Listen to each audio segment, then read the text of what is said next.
The words themselves are different from each other, humans and animals. If you spell it out or analyze about those differences, you can make it up very well the differences between humans and animals. Because as human beings, we are much higher and much sentient than animal kind or animal beings or animal species. Because there are many differences, higher thoughts, abstract thoughts are different from animals don't do abstract thoughts, higher thoughts. We do higher thoughts, abstract thoughts. The difference between good and evil, or good or bad, or good and bad, between the differences between them, the differentiation between them.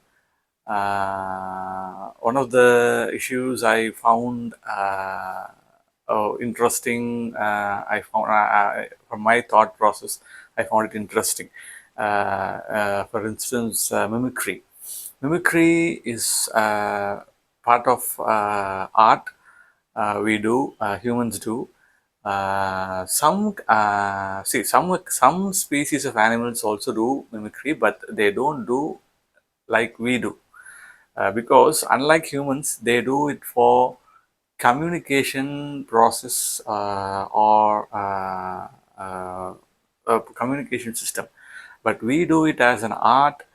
We do it as a recreation.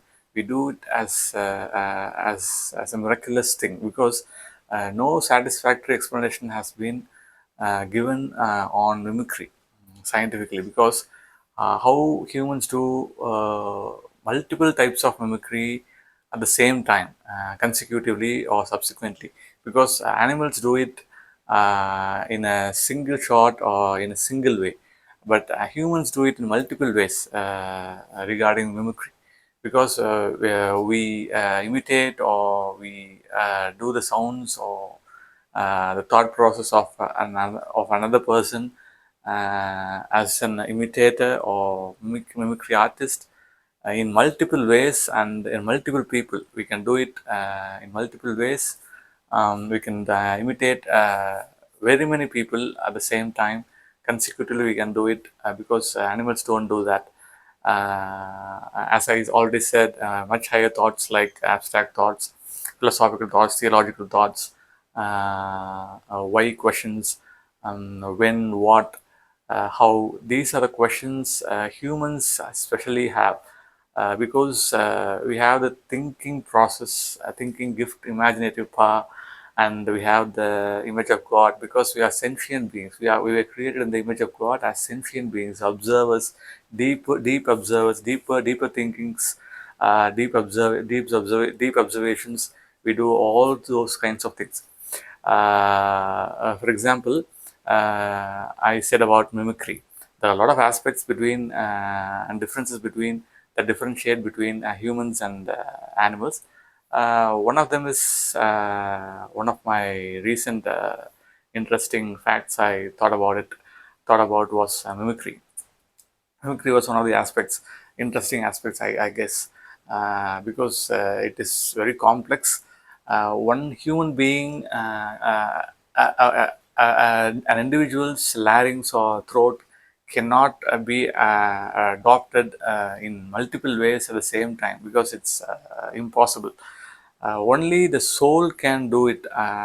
That's how anyhow we relate a soul. We relate soul in multiple ways, in multiple angles and directions, in multiple meanings.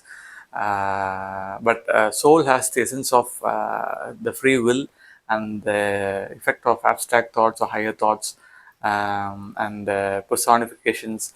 All types of complex things are embedded in the soul, more than the brain, or more than the larynx, the throat part of it, or sound part of it, or phonetic part of it. The soul does, I think, the mimicry is one of the major aspects of human beings that can indicate a soul.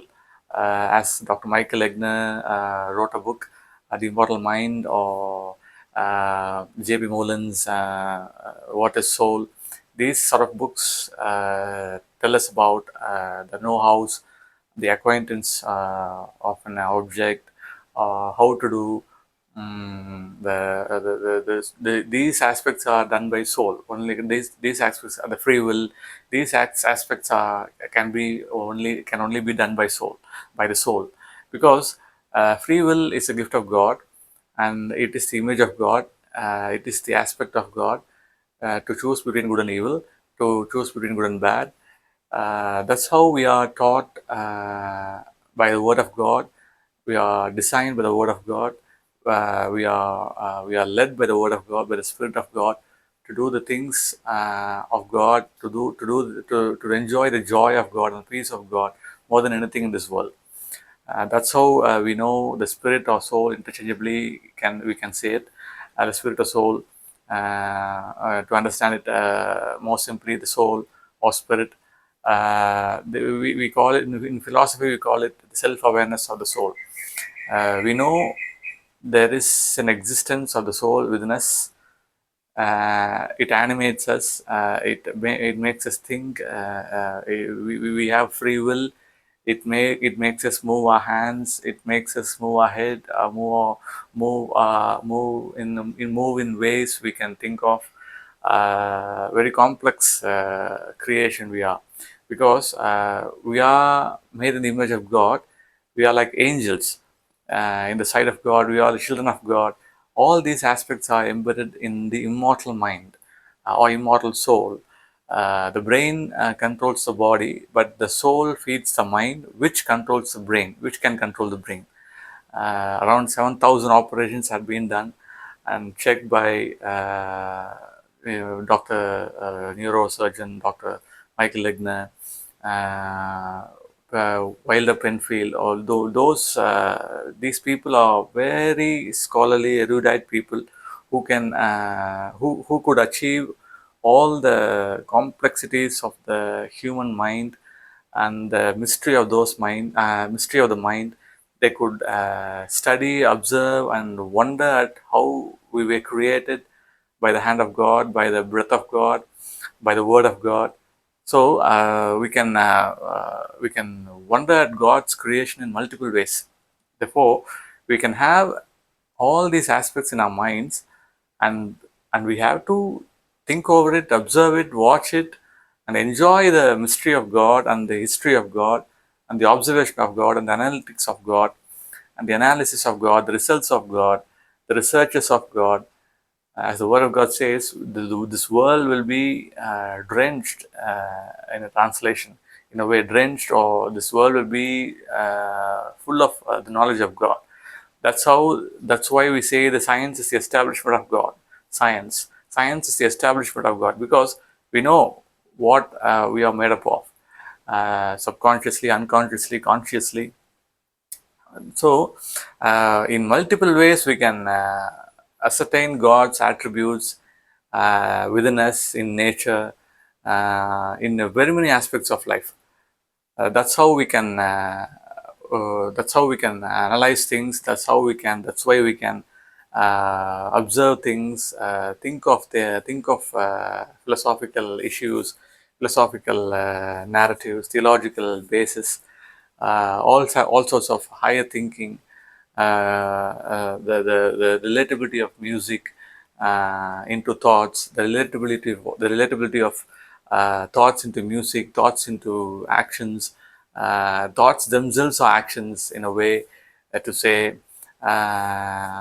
or in a deeper way. That's why we, as humans, we know that we are made in the image of God.